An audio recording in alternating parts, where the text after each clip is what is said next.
Viewers, अगर आपको मेरी वीडियो अच्छी लगती है तो लाइक और शेयर करना और हाँ, कमेंट्स के थ्रू जरूर बताना और ऐसे ही लेटेस्ट वीडियो देखने के लिए इस चैनल को सब्सक्राइब भी कर दें। मूवी के स्टार्ट में अन्ना को दिखाया जाएगा जो वेडिंग रिंग को देख के काफी एक्साइटेड थी, क्योंकि उसका 1 वीक के अंदर शादी होने वाला था उसके फियांसे लियान से। यहाँ उसके फियांसे लियान को दिखाया जाएगा जो ज़ो के साथ इंटीमेट हो रहा होता है और यहाँ पे अन्ना जा रही होती है, जहाँ वो अपनी सिस्टर का ड्रेस देखती है कि ये सब क्या हो रहा है। जैसे ही वो पर्दा हटाती है तो उसका फियांसे किसी और के साथ नहीं, उसके सिस्टर के साथ होता है, जहाँ उसके कपड़े को मुंह पे फेंकती है और कहती है हाउ डेयर यू, तुम मेरे फियांसे होके से शादी कैसे कर सकते हो। जहाँ लियान कहता है तुमने खुद को देखा है, तुम्हें ऐसी कोई भी बात नहीं, 3 साल रिलेशनशिप रह के भी तुमने मुझे कभी भी कुछ नहीं दिया, लेकिन तुमसे अच्छी तो तुम्हारी सिस्टर है जो मेरी काफ़ी केयर करती है और तुमसे काफ़ी हॉट है। और वो जो तुम्हारी मुझसे शादी हुई थी तुम्हारे डैड ने वो पैसों के लिए किया था, वो पैसे भी मैं तुम्हें नहीं देने वाला हूँ। यहाँ से जाने लगती है अन्ना तो वो उसको थप्पड़ मारता है और कहता है तुम एक बीच हो, याद रखना ये बात।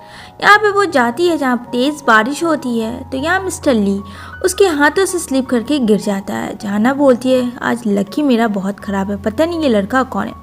लेकिन जब उसे होश नहीं आता है तो अन्ना काफ़ी डर जाती है। वो जैसे तैसे करके उसे उठाती और कहती है तुम काफ़ी ज़्यादा भारी हो, कितनी मुश्किल से मैं तुम्हें यहाँ से लेके जा रही हूँ।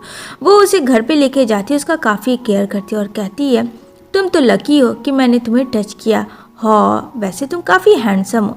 तभी उसके डैड का कॉल आता है और कहते हैं कि तुमने कैसे लियान ग्रुप के बेटे को मना कर दिया कि तुम शादी नहीं करोगे, तुम्हें पता भी इससे मेरा कितना नुकसान हुआ। इधर ली को फ्लैशबैक में याद आता है कि उसके पीछे गुंडे पड़े थे और कैसे वो भाग रहा था और कैसे वो अन्ना से मिला। यहाँ पे उसके डैड काफ़ी गुस्सा रहे थे कि उसने ये रिश्ता को क्यों तोड़ा, उसे पता भी है कितना प्रॉफिट होता है। जहाँ कह दिया ना अच्छा आपको प्रॉफिट का फिक्र है लेकिन मेरी लाइफ का फिक्र नहीं है, मुझे ये शादी नहीं करना, पता नहीं आप मेरे डैड क्यों इतना करके उसके डैड काफ़ी चिल्लाते और फ़ोन कर दे। दूसरी तरफ ली को होश आता है तो वो अन्ना को देखता है। यहाँ पे वो अन्ना को खींचता है अपनी ओर, जहाँ अन्ना जो है ली के ऊपर गिर जाती है और यहाँ पे वो बोलती है वो इंसान मैं हूँ जिसने तुम्हें बचाया, हो सकता है कि दोबारा अटैक हो तो तुम्हें फिर से मैं बचा लूँ। ली कहता कहने का तुम्हारा क्या मतलब है, साफ साफ बोलो। जहाँ कहती है अन्ना चलो मैं बताती हूँ, क्योंकि अन्ना को पता था वो अब अपने डैड के घर तो नहीं जा सकती तो क्यों ना ली से फेवर मांगे। ली को कहती मुझे बस छोटा सा फेवर चाहिए। तो ली बोलता अच्छा बोलो क्या फेवर है। बस इतनी सी कि तुम मुझसे शादी कर लो। ली कहता क्या ये तुम्हारा छोटा सा फेवर है। अन्ना कहती हाँ बस स्मॉल सा है, चलो उम्मीद करती हूँ तुम तो समझदार हो, तुम्हारी लाइफ जो बचाई है इसके बदले तुम्हें तो मुझे कुछ देना होगा, खाने पीने की टेंशन मत लो, वो सब मेरे पास हो जाएगा, बस तुम्हें मुझसे शादी करनी है, चलो हाँ बोलो जल्दी से। ली जो है अन्ना की बात मान लेता है और कॉन्ट्रेक्चुअल मैरिज कोर्ट में जाकर दोनों लोग कर लेते, जिससे अन्ना काफी खुश थी, फाइनली अब वो मैरिड है। अन्ना बोलती है चलो मैं तो काफ़ी खुश हूँ, वैसे मुझे कुछ काम है तो मुझे जाना होगा, ये पैसे रख लो जिससे तुम्हें खाने पीने में आसानी हो, मिलते हैं हम तुमसे। इतना करके वो वहाँ से चली जाती है। अब ली कॉल करता अपने असिस्टेंट को, जहाँ कहता है यंग मास्टर आप कहाँ थे, कब से हम लोग आपको ढूंढ रहे। जाली कहता है डोंट वरी सब ठीक है, वैसे मैंने शादी कर लिया। कहता है क्या आपने शादी कर ली। वो सीन कट होती है, यहाँ पे अन्ना के फैमिली को दिखाया जाता है, जहाँ सब लोग भी वेट कर रहे होते हैं अन्ना का। यहाँ पे उसकी सिस्टर ज़ो भी खुश होती है कि वो नहीं आएगी, लेकिन अन्ना आती है, जहाँ पे उसके मदर इन लॉ और इनके फादर इन लॉ काफ़ी बुली करते हैं और कहते हैं ये गाँव गंवार लड़की है, मेरे बेटे ने इससे शादी करने की क्या बात कर दी, इसके तो तेवर ही बदल गए। यहाँ पे उल्टा चोर कोतवाल को डांटने वाली बात हो गई थी, सब लोग अन्ना को ही कह रहे थे। और यहाँ पे कहता है लियान चलो हम लोग अब इंगेजमेंट करते हैं और कोई तमाशा मत करना। यहाँ पे आ जाता है ली, लेकिन ली कुछ ऐसा सुनता है जिसकी वजह से वो रुक जाता है। जहाना कहती है कि चलो मैं अनाउंस करती हूँ कि मैं ये शादी नहीं कर रही हूँ और लियान से मैं अभी इसी वक्त रिश्ता तोड़ रही हूँ, इसकी वजह क्या है वो मैं अभी बताती हूँ। वो वीडियो चला देती है उसके स्टेप सिस्टर की, जहाँ वो किसी और के साथ नहीं अन्ना के ही फियांसे यानी लियान होता है, जहाँ वो कर रही होती है उसके साथ इंटीमेट। ये चीज देख जोसो आती है आना को मारने के लिए, लेकिन आना कहती है क्या हुआ, सच कबूल नहीं हुआ तुम्हें। डैड भी काफी गुस्सा करते हैं एना के ऊपर कि तुम अपनी फियांसे से ऐसा कैसे बिहेव कर सकती हो। जहाना कहती है ये मेरा कोई फियांसे नहीं है, मैंने रिश्ता खत्म कर दिया है। लियान कहता है सुना नहीं, आना ने रिश्ता तोड़ दिया है। वहाँ पे वो बुलाता बॉडीगार्ड को और कहता है इसे दफा करो, लेकिन वहाँ पे लिया आता और कहता है आना तुम ठीक तो हो। आना कहती है मैं ठीक हूँ पर तुम्हें यहाँ नहीं होना चाहिए, तुम तो काम ढूंढने गए थे ना। जहाँ कहता है डोंट वरी। यहाँ पे लियान कहता है कि ये लड़का कौन है, कहीं तुम्हारे इसके साथ टचअप नहीं चल रहा। ये सब सुन के आना के डैड को हार्ट अटैक होता है, जो कि एक नाटक था। और यहाँ पे लियान जो है ली को काफी खराखोटी सुनाने लगता है कि उन दोनों का अफेयर चल रहा है। तभी ली कहता है ये मेरी वाइफ है, मेरा इसके साथ कोई अफेयर नहीं चल रहा। दूसरी तरफ ली फैमिली के कुछ कॉर्पोरेटर लोग आते हैं, जहाँ पे लियान लोग बहुत ही अच्छे से वाकिफ था, क्योंकि लियान जो है ली के ही साथ काम कर रहा था। ली कंपनी में उसको रेस्पेक्ट दिया गया था, तभी आज लियान और उसकी फैमिली आगे थी, अदरवाइज वो लोग कुछ भी नहीं थे। यहाँ पे सीधा ली के वो सर झुकाता है और कहता है सॉरी मुझे आने में देर हो गई थोड़ा। लेकिन ली कहता है सर उठाओ, वो उसे हकीकत नहीं बताता है। जहाँ पे एना के मॉम डैड काफ़ी गुस्सा करते हैं एना पे ही, जहाँ पे वो लेके ली एना को आ जाता है। एना थैंक्स कहती है और एना एक बहुत अच्छी डिज़ाइनर है, जहाँ वो नेकलेस दिखाती है, ली को काफ़ी पसंद आ। ली अपने असिस्टेंट देके कहता है थैंक्स कहो बॉस को, वरना आज तो गए काम से थे। जहाँ एना एक गिफ्ट लाती है ली के लिए और एक ब्रेसलेट होता है जिसे ली पहन लेता है और उसे काफी खुश हो जाती है। सीन शिफ्ट होती है घर की, जहाँ एना सोफे पे आराम करती है और कहती है फाइनली सब ठीक हुआ। लेकिन जब वो पीछे देखती है तो ली को देखती है, जहाँ वो ड्रेस चेंज करता और कहती है उफ उसकी बॉडी यार कितनी औसम है। फिर से वो उसे देखती है, जहाँ वो सड़क जाती है पानी पीते हुए। ली आता है उसके पास और कहता है सब ठीक तो है ना एना, बुखार तो तुम्हें नहीं है? नहीं, फीवर वोवर भी नहीं है, क्या हुआ? अब वो क्या बताए कि उसकी बॉडी को देख के वो स्लिप हो गई थी। तभी यहाँ पे वो कहती है प्लीज़ कपड़े पहन के आओ, मुझे तुमसे कुछ बातें करनी है। जहाँ वो कहती है देखो अब एक छत के नीचे रहेंगे तो हम लोग क्यों ना 3 शर्त मान लेते हैं। ली उसके करीब जाता और कहता है कैसी शर्त? जहाँ कहती है ना कि एक मैं बेड पे सोऊंगी, तुम सोफे पे, तुम मुझे टच नहीं करो और हम दोनों अपने अपने रास्ते में, कोई किसी के लाइफ में इंटरफेयर नहीं करेगा। जहाँ पे ली हट जाता है, लंबी सांस लेती है, क्योंकि जब भी ली जाता था उसकी हार्ट बीट काफ़ी बढ़ती थी। ली इस ब्रेसलेट को देख के सो जाता है। यहाँ पे जैसे ही मॉर्निंग होती है एना के पास कॉल आता है उसके फ्रेंड का कि जल्दी से वो ऑफिस आ जाए। वो जैसे तैसे करके रेडी होती है। ली कहता है क्या हुआ इतनी मॉर्निंग में कहाँ जा रही हो? जहाँ एना कहती है कुछ कंपनी में रफड़ा हुआ, बस वहीं मैं जा रही हूँ। यहाँ पे वो बोलती है क्या हुआ, तुमने मुझे क्यों बुलाया? जहाँ कहती है तुम्हें निकाल दिया गया कंपनी से। यहाँ पे लिली जो होती है काफ़ी एटीट्यूड में होती है। यहाँ पे बोलती है एना मेरा सारा सामान कहाँ है? लिली कहती तुमने सुना नहीं? वहाँ का मैनेजर आता है मोटू सा, जो लिली के साथ अफेयर चल रहा था, और यहाँ पे कहता है तुम अपने अच्छे से काम नहीं कर रही थी, तुम्हें यहाँ क्यों रखूँ मैं? बोलो पैसे देता हूँ फ्री में नहीं। ये दोनों काफ़ी भूली कर रहे होते हैं। तभी यहाँ पे एना जो है उस मोटू मैनेजर को मारती है और कहती है दूर रहकर बात करना। वहाँ के ऑनर आते हैं और यहाँ पे एक थप्पड़ जड़ देते हैं मोटू मैनेजर को और कहते हैं तुम्हारी हिम्मत कैसी हुई मिस एना से ऐसे बात करने की? लिली तो शॉक में हो जाती है, आप इसे मिस एना क्यों बोल रही है? आखिर है कौन? एना को भी नहीं समझ में आता है कि ये सब हो क्या रहा है। तभी यहाँ पे वो मैनेजर लिली को मारता और कहता है अभी इसी वक्त सॉरी बोलो। दोनों लोग सॉरी बोलते हैं, साथ में मैनेजर भी, और कहते हैं तुम्हें बॉस ने बुलाया है, ये सब बॉस ने किया है, तो प्लीज़ एक बार बॉस से मिल लो, उसे नाराज़ मत करो। इस कंपनी के बॉस तुम्हारी काफ़ी रिस्पेक्ट करते हैं। अब यहाँ ली को दिखाया जाएगा जहाँ उसका असिस्टेंट कहता है तो फ्रेंड बोलो तुम्हारा तो काम हो गया, दूसरा काम भी कुछ है क्या? यहाँ पे कहता है नहीं फिलहाल रहने दो। अब तो एना को भी ये सब नहीं पता कि ली है कौन और उसके साथ इतना अच्छा क्यों हो रहा है। वहाँ पे वो अंदर जाती है बॉस से मिलने के लिए मैनेजर के कहने पे, लेकिन वो आधा ब्लर होता है, उसका फेस पूरा नहीं दिखता। एना काफ़ी कोशिश करती है देखने पर वो चली जाती है, जहाँ बताती है कि उसके बॉस ने उसे हायर किया है, अब उसे कोई नहीं निकालेगा। उसकी फ्रेंड काफ़ी खुश होती है, लेकिन उसे ऐसा लगता है कि ली है। तभी वो आती है और कहती है तुम लोग यहाँ क्या कर रहे हो? अब तो ली फंस जाता है, तो यहाँ पे वो अपने असिस्टेंट को कहता है कि मैं इसके साथ आया। जहाँ बोलती है उसकी फ्रेंड एना ये तुम्हारा हस्बैंड है, ओ माय गॉड कितना हैंडसम है ना। यहाँ पे वो बोलती है मुझे इसका जवाब दो, तुम लोग यहाँ कर क्या रहे थे? तो ली बताता है ये सब इसी का तो है, ये सब हैंडल ये करता है। अब उसका असिस्टेंट ऐना को देख के मुंडी हिला देता है। अब ऑप्शन तो कुछ नहीं था। जहाँ वो बोलता ठीक है मैं जाता हूँ, बाद में बात करता हूँ। ऐना कहती है हाँ ठीक है, मैं भी अपने दोस्तों के साथ जा रही हूँ, बाय बोल के वो लोग चले जाते हैं। अब यहाँ पे सीन शिफ्ट होता है ज़ोज़ो की तरफ, जहाँ पे वो लियान के पास जाके कहती है मुझे तुमसे शादी करनी है। लियान काफ़ी गुस्सा करता है कि यहाँ अभी मेरी लाइफ वाट पड़ी हुई है, तुम्हें शादी करना, मुझे तुमसे अभी कोई शादी नहीं करना। वो अपनी मॉम को बताती है सारी चीज़ें और कहती है मॉम जो भी ऐना ने किया ना उसके लिए उसको सज़ा तो ज़रूर मैं पनिश करूँगी, याद रखना। इधर लीली कॉल करती है एक फ्रेंड को, जहाँ पे ऐना होती है पार्टी में ऑफिस के सारे टीम के साथ। यहाँ पे वो क्या करती है, ड्रिंक में ड्रग्स दे देती है लीली के कहने पे और उसे पिला देती है। थोड़ी देर में लीली आ जाती है एक लड़के के साथ और ऐना को कहती है देखो अब मैं तुम्हारे साथ क्या करती हूँ, तुमने मैनेजर से बोल के मेरी वाट लगवाई, मुझे नौकरी से निकाला ना, अब लाइफ तुम इंजॉय करो। इधर ली मीटिंग में होता है पर सॉरी बोल के वहाँ से खिसक जाता है, जहाँ उसका असिस्टेंट कहती है ये प्यार का चक्कर है बाबू मोशाय, आप नहीं समझोगे। दूसरी तरफ ली जाता है चारों ओर खोजता है, जहाँ एक ड्रेस में लगती है उसे आना, जैसे ही वो पलटती है वो लड़की कोई और होती है। इधर वो लीली के बाद पे लड़का लेके ऐना को जंगल में लेके आ जाता है, उसे सीड्यूस करता है। ऐना उसे बाइट करती है, भागने की बहुत कोशिश करती है।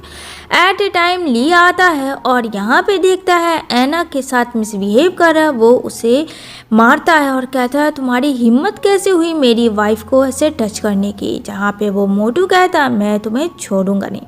वहाँ पे उसके असिस्टेंट बॉडीगार्ड आते हैं और यहाँ पे उसको लेके जाते हैं। ऐना काफ़ी बेहोश थी, वो उसे घर में लेके आता है।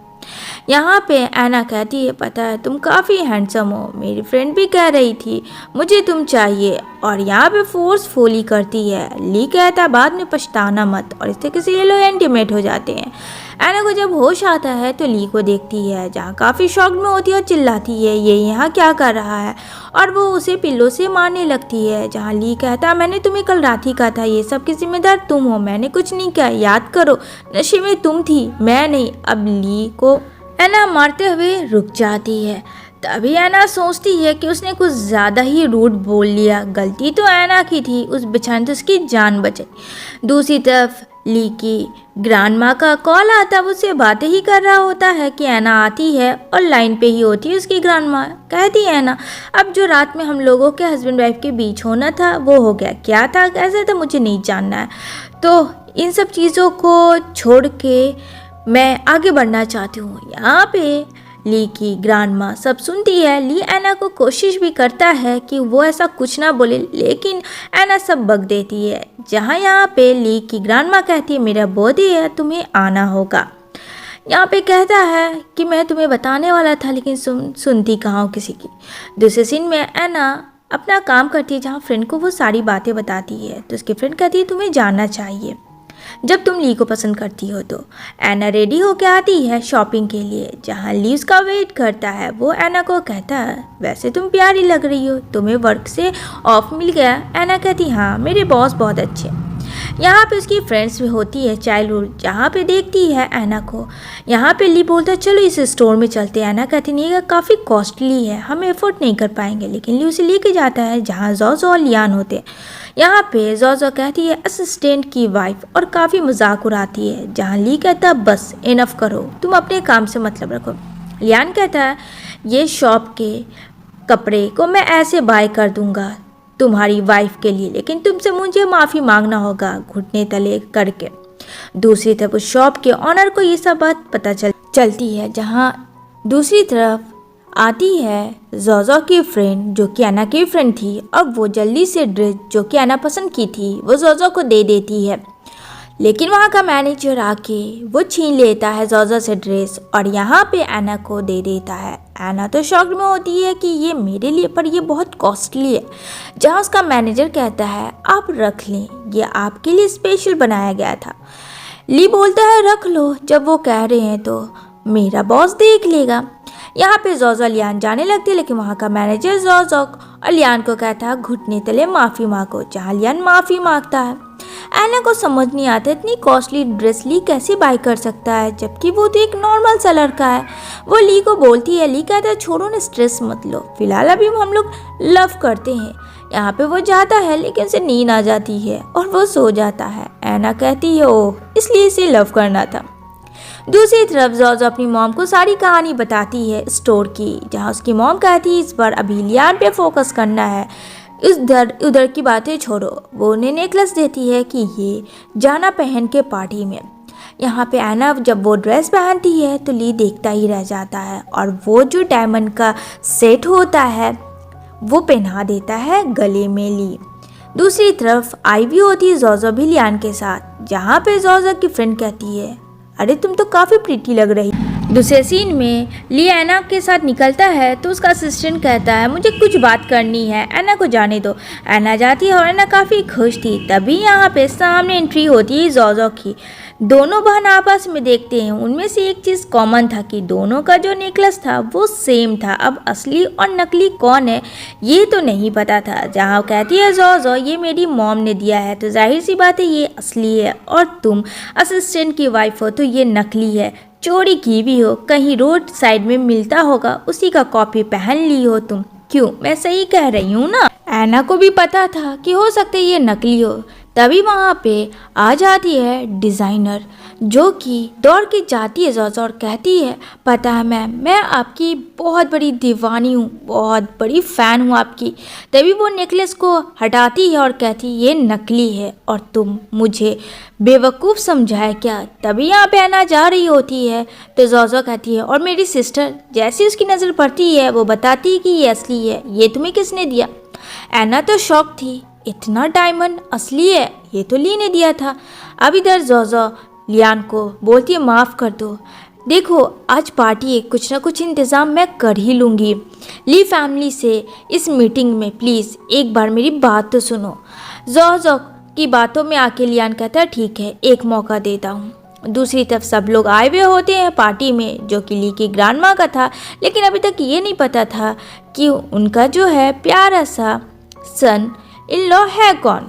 सब लोग वेट कर रहे थे। तभी यहाँ पे कहता लियान तुम जैसे को इस पार्टी में कौन बुलाया। यहाँ पे दादी जी के साथ जीजी नाम का एक बंदा देखने को मिलेगा, जो कि दादी जी कहता है उसे बचपन से ली की दादी जी ने रखा है, वो भी एक ग्रैंडसन की तरह है। अब यहाँ पे ली को हक करती है। सब लोग तो शॉक्ड हो जाते हैं कि ली अंडरस्टडी का जो सन है वो कोई और नहीं ली है। उसकी ग्रैंड माँ ब्रेसलेट देती है, यहाँ पे वो ले लेती है और जोजो लियान माफ़ी मांगते हैं। जहाँ पे एना कहती है चलो फर्स्ट एंड लास्ट मैंने तुम्हें माफ़ किया। यहाँ पे ग्रैंड माँ कहती है मुझे माफ़ करना, मेरे पोते ने तुम्हें कुछ भी सही बात नहीं बताई। ये चाइना का सबसे बड़ा कंपनी का सीईओ है, वैसे एक रिचुअल है, तुम दोनों अब रूम में जाओ, मैं बाहर से रूम बंद कर देती हूँ। और यहाँ पे इस तरीके से एना ली एक दूसरे के साथ में टाइम स्पेंड करते हैं। जीजी कहता है ग्रैंड माँ ये सब क्या है। ग्रैंड माँ हंसती है और कहती है अरे ये तुम दोनों का एक होने का है और करीब आएंगे, अभी अभी न्यू मैरिड हुई है। जीजी जो है जोजो से मिलता है, जहाँ जोजो हंसती है। ऐसा लगता है कि जीजी अच्छा इंसान नहीं है, वो सिर्फ ली की ग्रैंड माँ को ली का प्रॉपर्टी हासिल करना चाहता था। यहाँ एना किडनैप होती है, जो कि जोजो ने किया होता, और कहती है तुमने हमेशा मेरा बुरा किया। जहाँ जीजी आके कहता है तुम इसे मार नहीं सकती हो, हम दोनों के बीच ये डील नहीं हुआ था। यहाँ पे इन दोनों का मिली भगत था। तभी एना बोलती है कि तुम्हें पेन ड्राइव चाहिए, ये लो पेन ड्राइव। वो उसे पेन ड्राइव तो देती है लेकिन वो खाली होती है। एना कहती है मैंने तुम्हें फंसाया, ना कि जीजी तुम्हें, मुझे पता था क्योंकि ली ने मुझे बता दिया था कि प्रॉपर्टी के जो पैसे हैं वो कहाँ इन्वेस्ट हो रहे हैं पता नहीं था, लेकिन जब तुम्हारे बारे में पता चला तो सब पता चल गया। तभी यहाँ पे जोजो मारने आती है, लेकिन यहाँ पे एना आ जाती है क्योंकि जीजी तो भाग चुका होता है। यहाँ पे जल्दी से हॉस्पिटल एडमिट होता है। एना काफ़ी रोती है कि अब उसके सब कुछ सच पता चला और सब शॉर्टर था तो वो चला गया, लेकिन देखती है कि ली पीछे खड़ा है। एना कहती है तुम लोग सुधरोगे नहीं, इस वक्त भी तुम दोनों को मजाक दिख रहा है, और वो उसे हक करती है। ली कहता है आराम से, उसका असिस्टेंट कहता मुझे माफ़ करना, मैं असिस्टेंट हूँ, वो मेरा बॉस है। और यहाँ पे ये दोनों मिल जाते, इसी के साथ इस मूवी की हैप्पी एंडिंग होती है। Thanks for watching my video.